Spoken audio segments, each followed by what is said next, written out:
Hello guys, आप सभी का वेलकम है। पिछले पार्ट में हमने देखा था ऑर्क मॉन्स्टर जाग गया था, तो बिना किसी देरी के आगे बढ़ते हैं। इसे वापस सुलाओ। बैरन कैंटन, देखो इनका शोल्डर डिसलोकेट हो चुका है। उफ, आह, और इन्होंने सामने का एक दांत भी खो दिया है। तुम्हें इस बोन को वापस उसके सॉकेट में डालना होगा। हीलिंग से सिर्फ इनकी वाइटलिटी बूस्ट होगी। हालांकि ऐसे कुछ रेयर इंस्टेंसेस होते हैं जहां हीलिंग से बोन खुद ब खुद री एंटर हो जाती है, लेकिन वो एक बहुत ही लॉन्ग प्रोसेस है और उस दौरान लगातार बहुत दर्द होता है। रेमंड सोचता है, इसे कहते हैं कर्मा। इसने मेरा एग्जाम मुश्किल करने की कोशिश की, लेकिन खुद अपने ही ट्रैप का शिकार हो गया। लेकिन क्या मुझे सच में अभी भी इसका इलाज करने की जरूरत है? मेरा तो इसकी मदद करने का बिल्कुल मन नहीं है।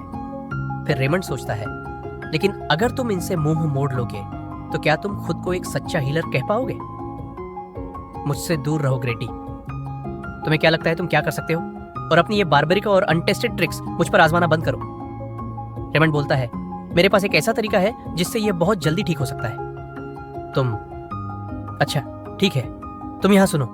आह, रेमंड बोलता है, और यह तो तब है जब कोई इसी वक्त यहां से चला जाए। कम से कम 1 घंटा यानी 3600 सेकंड का दर्द। अब बचे हैं 3598 सेकंड। तुम चाहो तो अभी ट्रीटमेंट रिसीव करके इस दर्द को खत्म कर सकते हो। आह, इसे 30 डिग्रीज घुमाओ और मजबूती से पकड़ो। और रेमंड बोलता है, और इस तरह आप शिन्स मेथड का इस्तेमाल करके और ट्रैक्शन अप्लाई करके इस डिसलोकेशन को ठीक कर सकते हैं। अब आप इन्हें स्टेबलाइज करने के लिए इन्फर्मरी ले जा सकते हैं। Are right away. क्या एक डिसलोकेटेड शोल्डर को ट्रीट करना सच में इतना आसान है? इस इंजरी के लिए कम से कम एक ग्रेड बी हीलर की जरूरत होती है। लेकिन सर, रेमंड ने इनका तुरंत इलाज कर दिया, और वो भी बिना किसी हीलिंग मैजिक का इस्तेमाल किए। ये तो बिल्कुल परफेक्ट है।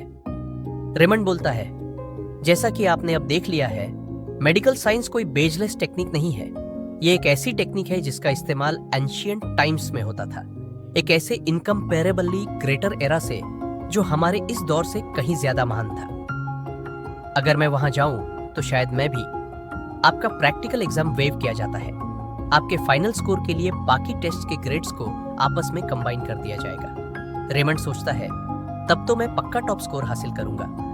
Raymond D Penin, new healer compulsory education के टॉप स्कोरर। आपने quest as the mandatory test पूरा कर लिया है। Achievement top scoring new healer. Raymond बोलता है, और मेरे इस पोस्टर की बदौलत ये बात और भी तेजी से फैलेगी। फिर रेमंड बोलता है, अंदर आ जाओ। और रेमंड सोचता है, मेरी रोड टू रिचेस अब शुरू हो रही है। रेमंड बोलता है, मैं आखिर क्या सोच रहा था? रेमंड सोचता है, चाहे कॉमनर्स मेरे पास आए या गरीब, उनके पास तो पैसे हैं ही नहीं। इस बीच मैं सिर्फ अपना डेट्स बढ़ा रहा हूं। देखा जाए तो ये मुझे स्लॉटर से पहले बस मोटा करने जैसा है। नहीं, वो मेरा लास्ट रिजॉर्ट है। क्या अपनी रेपुटेशन को और तेजी से वेल नोन करने का कोई और क्विकर वे? उसने ऐसा किया था। वो पेशेंट उसकी फॉल्टी केयर की वजह से मारा गया था। उसे एक ऐसा मरीज भेजो जिसे वो कभी ठीक न कर पाए। और हाँ, ये बात हर किसी को पता चलनी चाहिए कि उसकी गलत देखभाल के कारण मरीज की मौत हो गई। तभी सीन बदलता है। शहर की भीड़ भरी गलियों में एक बेबस बाप अपने बच्चों को लेकर जान बचाने के लिए दौड़ रहा है। उसकी सांसें फूल रही हैं। फिर से हम 1 घंटा पीछे जाते हैं मेपल इन्फॉर्मरी में, जहां एक असिस्टेंट बेरुखी से कह रही होती है, अगर आप इलाज का खर्च नहीं उठा सकते तो हम कुछ नहीं कर सकते। तभी एक आदमी गुस्से में बोलता है, तो कम से कम लेडी क्रिस्टीन से तो पूछो। और तभी डायरेक्टर वहां आते हुए कहते हैं, आखिर समस्या क्या हो रही है? डायरेक्टर के साथ वाला आदमी असिस्टेंट के कान में कुछ फुसफुसाता है जो अभी हमें बताया नहीं जाता। तभी सीन वापस प्रेजेंट में आता है, जहां वो आदमी अपने बच्चे को लेकर दौड़ रहा था। वो पूरी तरह थक चुका था, हाँफ रहा था और उसकी उम्मीदें टूट रही थीं। फिर दिखाया जाता है डॉक्टर रेमंड के इन्फॉर्मरी के अंदर का सीन, जहां हैंसन कहता है, लिंडन, तुम मास्टर के सेकंड डिसाइपल हो, कभी मत भूलना कि इसमें गर्व की बात है। लिंडन जवाब देता है, जी मैं समझ गया, मैं कभी नहीं भूलूंगा। फिर लिंडन मन ही मन सोचता है, एग्जाम के बाद एक ग्रेड डी हीलर के तौर पर मैंने सर रेमंड के अंडर काम करने का फैसला किया। उनकी मेडिकल साइंस सीखकर मैं भी कामयाब बनूंगा। हैंसन लिंडन को एक डरावनी वाइब देते हुए कहता है, जब तक तुम उनके स्टूडेंट हो, तुमको अपने हर काम का ध्यान रखना होगा। याद रखना, यहाँ तुम्हें बस मास्टर को यह दिखाना है कि तुम एक कीमती इंसान हो। लेकिन सर, रेमंड के पहले स्टूडेंट की बात करें तो मास्टर केवल अपने मरीजों के लिए जीते हैं। फिर लिंडन सोचता है, वह भले इंसान लगते हैं लेकिन मुझे उनसे डर लगता है। हैंसन आगे कहता है, जिस पल तुम अपनी सर्जरी में हिस्सा लोगे तुम्हें पता चल जाएगा कि मैं कोई हल्की फुल्की बात नहीं कर रहा था। क्या तुम समझ रहे हो? लिंडन घबराते हुए कहता है, हाँ हाँ, और मन में सोचता है, ऐसा लगता है जैसे वह किसी कल्ट का मेंबर है। क्या मुझे यहाँ से भाग जाना चाहिए? उसकी आंखें मुझे बहुत ज्यादा डरा रही हैं और डर के मारे उसकी बॉडी कांप रही होती है। तभी वही आदमी जो बच्चे को लेकर भाग रहा था वह इन्फॉर्मरी के अंदर आता है और चीखता है, प्लीज मेरे बच्चे को बचा लो। बच्चे को सर रेमंड के पास ले जाया जाता है।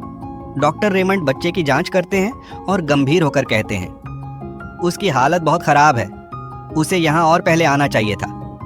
लड़का पहले से ही सदमे में है। मैं पेट की इमरजेंसी सर्जरी कर सकता हूँ, लेकिन इस बात की बहुत ज्यादा संभावना है कि बच्चे की मौत हो जाएगी। हैंसन मन ही मन सोचता है। अस्पताल इलाज शुरू करने से पहले पैसे की मांग करते हैं। इस आदमी के पास शायद पैसे होने तक इंतजार करने के अलावा कोई चारा नहीं था।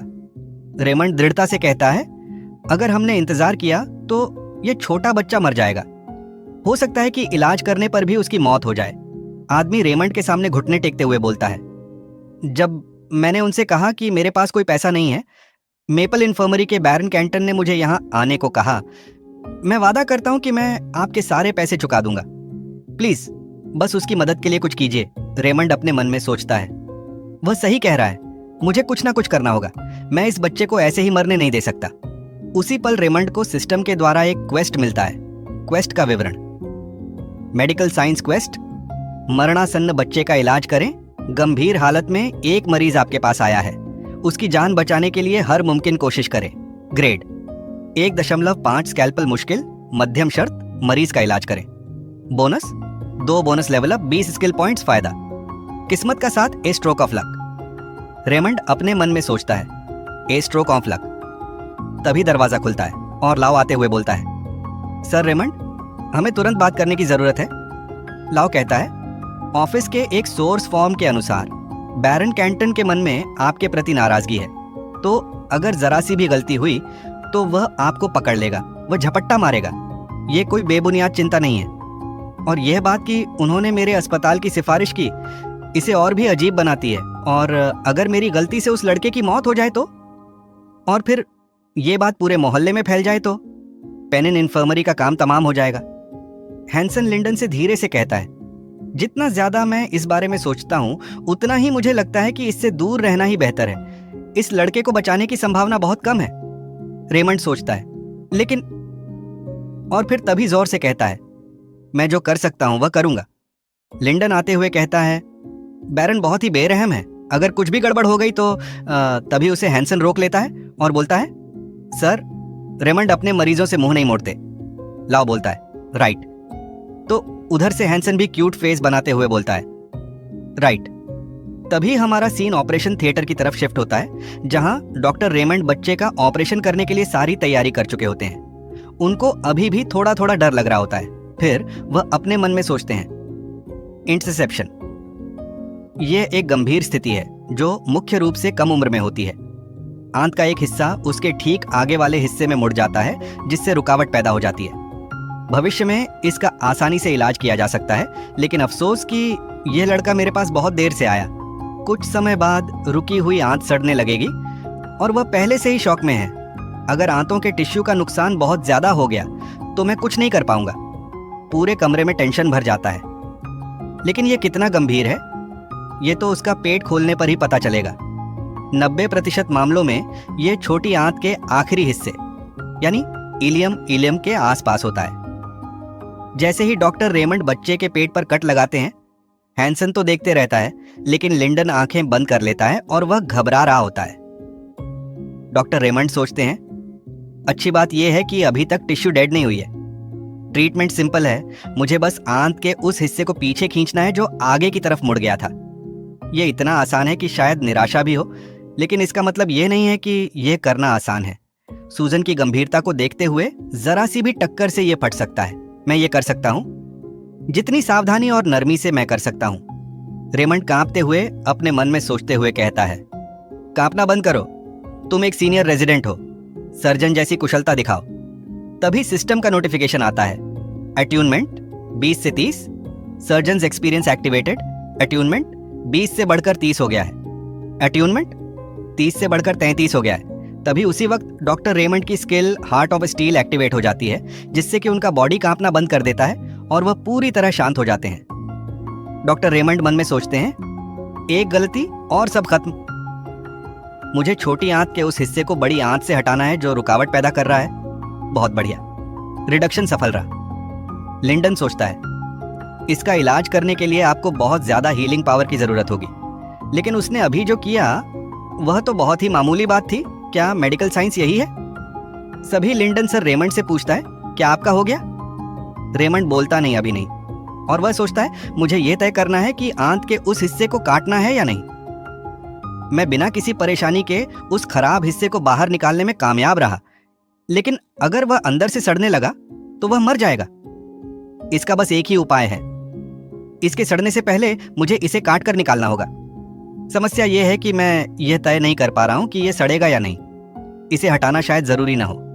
भविष्य में फैसला लेने से पहले वे कई टेस्ट कर चुके होंगे, लेकिन यहां मैं सिर्फ अपनी आंखों पर ही भरोसा कर सकता हूं। क्या मुझे इसे हटा देना चाहिए या नहीं? और रेमंड के इतना सोचते हैं, ये एपिसोड यहीं पर खत्म हो जाता है। तो गाइज, अगर अच्छा लगा हो एक्सप्लेनर तो प्लीज वीडियो को लाइक करो और चैनल को सब्सक्राइब करो। मिलते हैं अगले एपिसोड में।